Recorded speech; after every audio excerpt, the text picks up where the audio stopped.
Hey guys, this is Seth, and I'm coming to you today because for several months now, I've been working on a huge, ambitious project that ultimately turned out to be way more than I could ever deliver. The issue boils down to seller financing, and specifically, what loan documentation you're supposed to use for seller financing in all 50 states.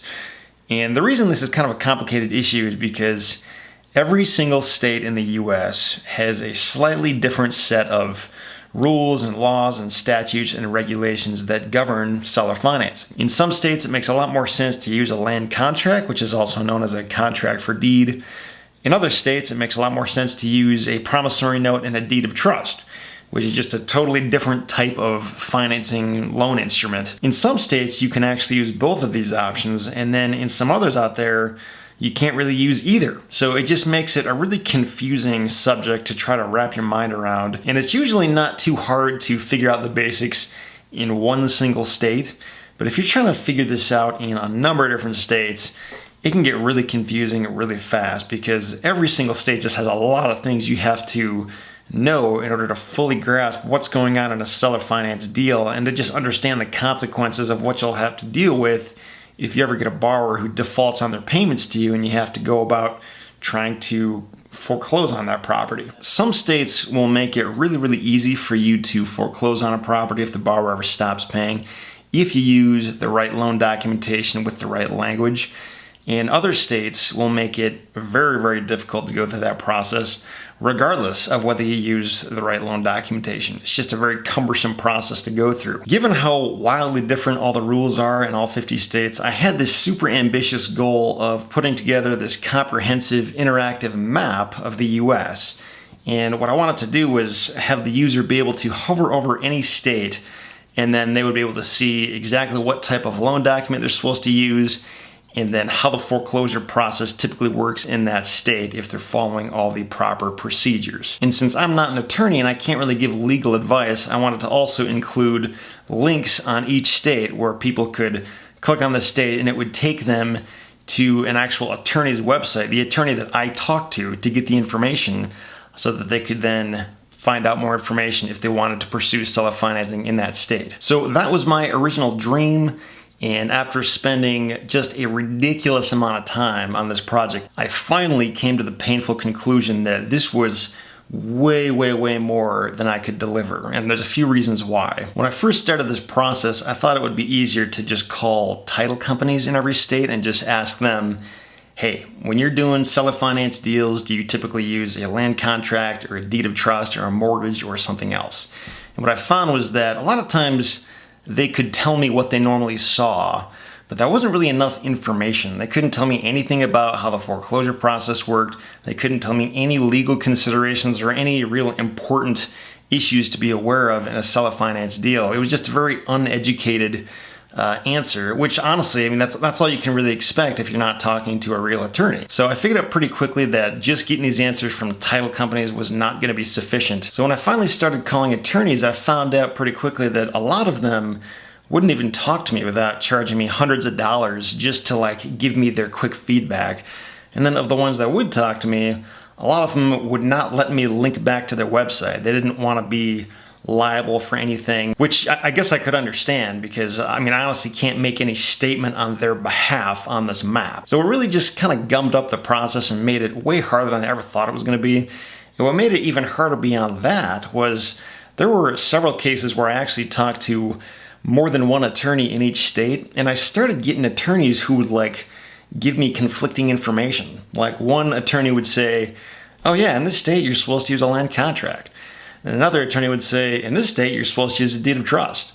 And some other states would be a similar issue to that. And I was just like, man, if I can't even get consistent answers from attorneys, how can I be expected to give reliable information to people when, first of all, I'm not even an attorney, and then the people who are attorneys can't even agree with each other.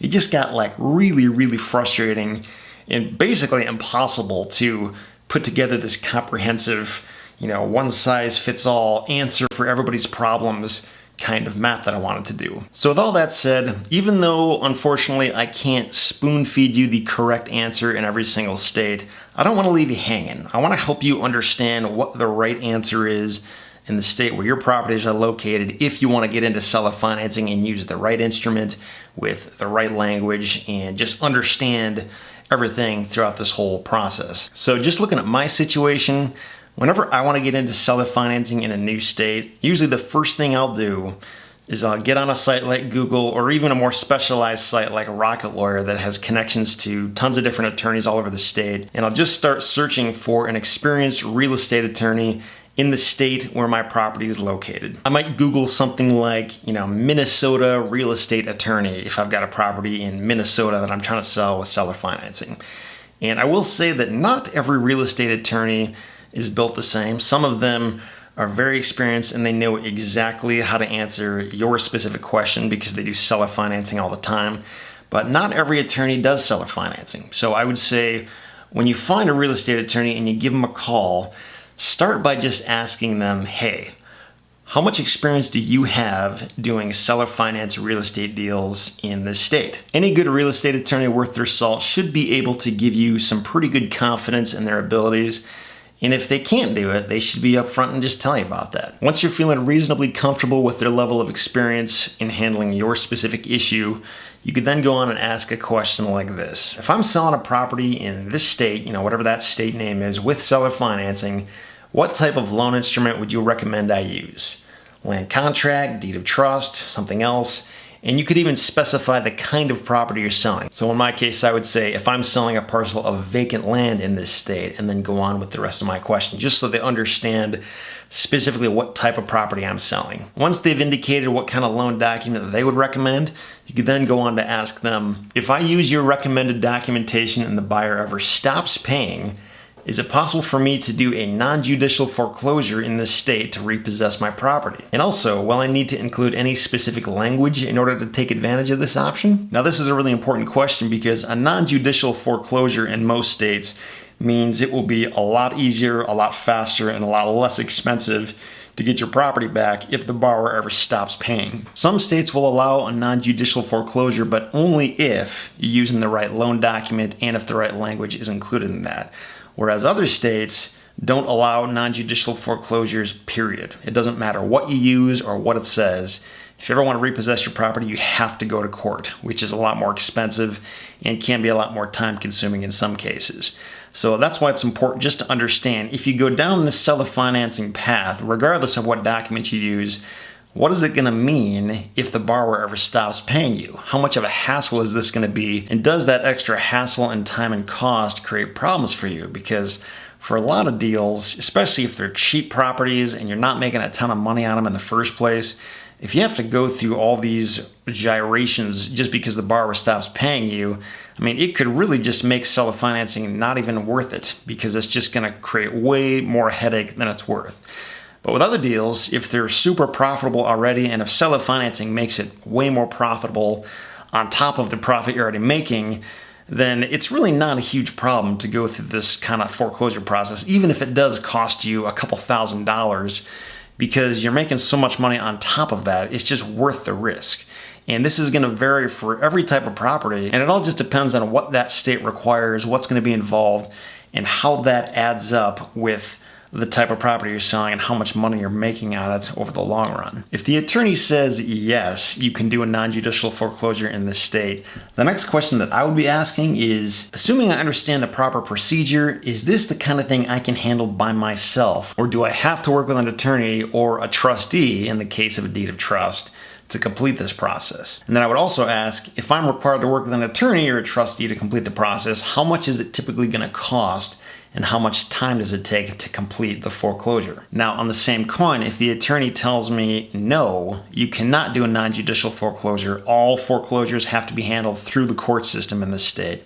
In that case, I'm going to be asking, how much does it typically cost and how much time does it take to get through that foreclosure process and get my property back in this state? Again, remember, some states do not make it easy to get your property back. You have to go through court, you got to file a lawsuit, and it can be worth the extra headache and hassle and time and money if the property is big enough, if you're making enough money from the deal, if you've assessed the risk of working with this particular borrower, say if you did a credit check, and you understand their background and you trust this borrower to make these payments. But if you've got a smaller deal where the numbers just don't add up, or the risk is just too high, or it just doesn't make sense for you to extend yourself like this, then you may just want to walk away from the seller financing option altogether on certain properties. In the end, seller financing can be an amazing opportunity, especially for land investors who can buy properties at next to nothing and then sell them at a significant markup.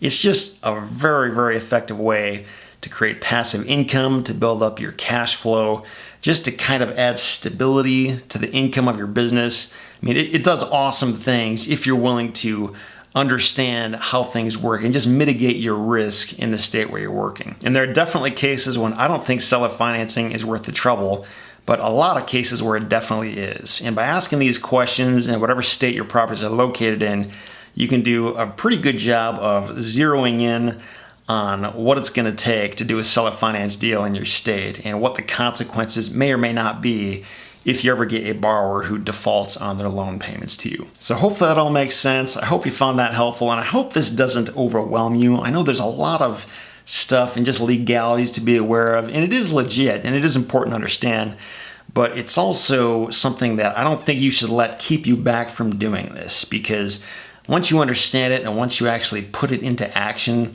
it's an extremely powerful tool that can do a lot for the long-term prospects of your business. So thanks for watching, and I wish you all the best.